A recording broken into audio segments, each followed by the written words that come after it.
Hai Shalom, selamat malam bagi kita semua. Di sini perkenalkan nama saya Kristiani Putri. Saya akan membahas makalah saya yang berjudul Kekudusan Allah, yang dari mata kuliah Doktrin Allah. Pertama saya akan membahas tentang latar belakang. Dalam hal ini yang terpenting bukanlah pengetahuan tentang Allah, melainkan pengenalan akan Allah. Mengenal itu adalah melebihi mengetahui.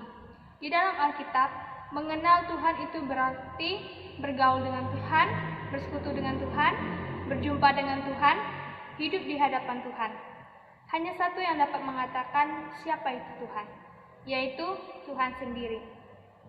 Allah adalah kudus, seperti yang tercantum dalam beberapa ayat yang menjelaskan bahwa Allah adalah kudus, yaitu sebab ada tertulis, kuduslah kamu sebab aku kudus, dalam 1 Petrus pasal 1 ayat ke-16. Berbicara kepada segenap jemaat Israel dan katakan kepada mereka, kuduslah kamu sebab aku Tuhan Allahmu kudus. Terdapat dalam Imamat pasal yang ke-19 ayat kedua. Dan aku menguduskan diriku bagi mereka, supaya mereka pun dikuduskan dalam kebenaran. Terdapat dalam Yohanes pasal ke-17 ayat ke-19. Rumusan masalah yang akan saya bahas di sini, yang pertama adalah definisi kudus, yang kedua adalah kekudusan Allah dalam PL, dan ketiga adalah kekudusan Allah dalam PB, dan yang terakhir adalah kekudusan Allah. Baik, saya langsung di sini. Yang pembahasan saya yang pertama adalah definisi kudus. Kudus dalam Kamus Besar Bahasa Indonesia adalah murni, suci. Istilah yang prinsipal adalah Kadosi dan Kodesi Ibrani dan Hagios Yunani. Bahasa Yunani diterjemahkan yang lazim bagi keduanya adalah kudus. Walaupun kadang-kadang keduanya diterjemahkan dengan suci. Hagios mempunyai dasar pemikiran yang sama mengenai keterpisahan dan kesucian terhadap Allah. Kata Maha Kudus dalam Kisah Para Rasul pasal 2 ayat ke-27 dan kata kudus dalam Wahyu pasal 15 ayat ke-4 adalah terjemahan dari kata Yunani hosis.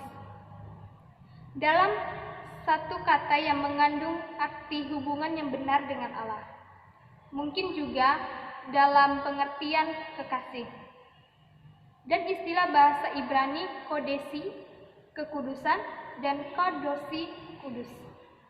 Semula kadosi berarti dipisahkan atau dikhususkan, yaitu untuk maksud keagamaan. Imamat pasal 10 ayat ke-10, haruslah kamu dapat membedakan antara yang kudus dengan yang tidak kudus, antara yang najis dengan yang tidak najis. Pembahasan yang kedua, kekudusan Allah dalam PL. Sifat Allah yang paling khas dalam PL atau perjanjian lama ialah kekudusannya. Kekudusan itu berarti bahwa dia betul-betul murni dalam pikiran dan sikap. Nama Allah yang khas dalam nubuat Yesaya adalah yang kudus. Kekudusan inilah yang segera merintangi pendekatan manusia kepada Allah, karena manusia menyadari ketidakkekudusannya sendiri di hadapan Allah. Kekudusan Allah merupakan ciri yang menonjol dalam PL, bukan hanya dalam uraian mengenai upacara-upacara dalam kitab Imamat, tetapi juga dalam pernyataan-pernyataan para nabi. Kekudusan Allah bersandar pada eksistensi dirinya, yang tidak ada bandingnya. Allah tidak memiliki kekudusan, melainkan adalah kekudusan. Kekudusan di seluruh perjanjian lama membawa pesan samar-samar akan kesempurnaan kekuatan dan kehidupan dalam konteks pribadi dan moral. Meskipun hanya Allah yang kudus, kekudusan itu memancar daripadanya dan meliputi seluruh bumi. Terdapat dalam Keluaran pasal 15 ayat ke-11. Berusaha memperlihatkan dirinya sehingga nyata, seperti disiratkan oleh para nabi, bahwa seluruh bumi sadar bahwa ia penuh dengan kemuliaan Tuhan. Terdapat dalam Yesaya pasal 6 ayat 1-3. Baik, pembahasan yang ketiga adalah kekudusan Allah dalam PB atau Perjanjian Baru. Dalam Injil Sinoptik, penggunaan kata kerja mengkuduskan dapat bersifat seremonial atau ritual. Yesus pernah menyebut Allah sebagai Bapa yang kudus, terdapat yang dalam Yohanes pasal yang ke-17 ayat ke-11. Pengenalan kekudusan kepada Allah adalah ciri khas dari tulisan-tulisan Yohanes. Hal itu juga terdapat dalam 1 Yohanes pasal kedua yang ke-20 dan beberapa kali dalam kitab Wahyu pasal 4 yang ke-8, pasal yang ke-15 ayat yang ke-14 dan pasal 16 ayat yang ke-5. Kekudusan Allah membuka pintu menuju pemahaman dan pengertian segala sesuatu tentang Dia. Sifat ini meresapi semua sifat lainnya. Kasih-Nya adalah kasih yang kudus, kemahatauan-Nya adalah kemahatauan yang kudus, kehadiran-Nya di mana-mana adalah kehadiran yang kudus. Kehadiran-Nya, segala sesuatu diresapi oleh sifat Allah yang menentukan ini, yang disebut kekudusan Allah. Bahkan Allah menyebut dirinya sendiri dengan nama tersebut. Dalam seluruh Perjanjian Lama dan Baru, Ia disebut yang kudus. Baik, pembahasan yang terakhir adalah kekudusan Allah.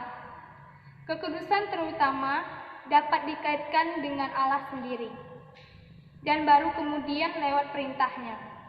Dengan benda-benda dan tempat-tempat terdapat dalam Keluaran pasal 15 ayat ke-11 dan Yesaya pasal 40 ayat ke-25. Ia senang akan kebaikan dan kebenaran. Terdapat dalam Yeremia pasal ke-9 ayat ke-24. Dan membenci segala yang jahat, yang dikatakan menajiskan namanya yang kudus. Terdapat dalam Imamat pasal ke-20 ayat ke-3. Benda-benda dan tempat-tempat ditandai sendiri. Hadir atau kehadirannya dihubungkan dengan tempat tersebut. Kepada Musa diberitahukan bahwa ia berdiri di tanah yang kudus, karena Allah berada di sana. Terdapat dalam Keluaran pasal 3 yang ke-5. Jika diperluas, kekudusan Tuhan juga berkaitan dengan umat yang dipilihnya. Perjanjian itu adalah ungkapan yang unik tentang kekudusan Allah. Israel juga menjadi suatu bangsa yang kudus bagi Tuhan. Terdapat dalam Keluaran pasal yang ke-22 yang ke-31. Karena ia kudus, maka mereka pun harus kudus. Terdapat dalam Imamat pasal yang ke-11 ayat ke-44, dan tindakan-tindakannya demi keselamatan mereka, ia menunjukkan kekudusannya. Terdapat dalam Bilangan pasal yang ke-20 ayat ke-13. Karena alasan ini Allah disebut yang kudus Israel. 30 kali di Yesaya, Mazmur 71 ayat ke-22, Yeremia pasal yang ke-50 ayat ke-29. Umat Allah harus menjadi kudus. Kuduslah kamu, sebab aku Tuhan Allahmu kudus. Hidup secara kudus seperti itu dijabarkan dalam bagian terakhir kitab Imamat, terutama Imam pasal yang ke-18 sampai yang ke-26, yang sering pula disebut hukum kekudusan. Hukum kekudusan menuntut agar umat Allah menghindari kebiasaan kafir. Terdapat dalam Imamat pasal yang ke-19 ayat yang ke-28 sampai ke-31. Dan dalam hukum kekudusan sering disebut suatu ungkapan yang khas, yaitu akulah Tuhan. Baik, kesimpulan dari saya, kekudusan Allah artinya terpisah dari dosa dan sepenuhnya mengabdi untuk mencari kebaikan dan menggambarkan dirinya sendiri. Dengan kata lain, kekudusan menunjukkan suatu kualitas hubungan sama kualitasnya dengan moral. Dalam Yesaya pasal 6 ayat ke-3 dan Wahyu pasal 4 ayat ke-8, Allah digambarkan sebagai kudus, kudus, kudus. Kekudusan Allah adalah kesempurnaan kebenaran dan seluruh hakikatnya yang tidak terbatas. Baik, sekian presentasi dari saya ucapkan sekian dan terima kasih.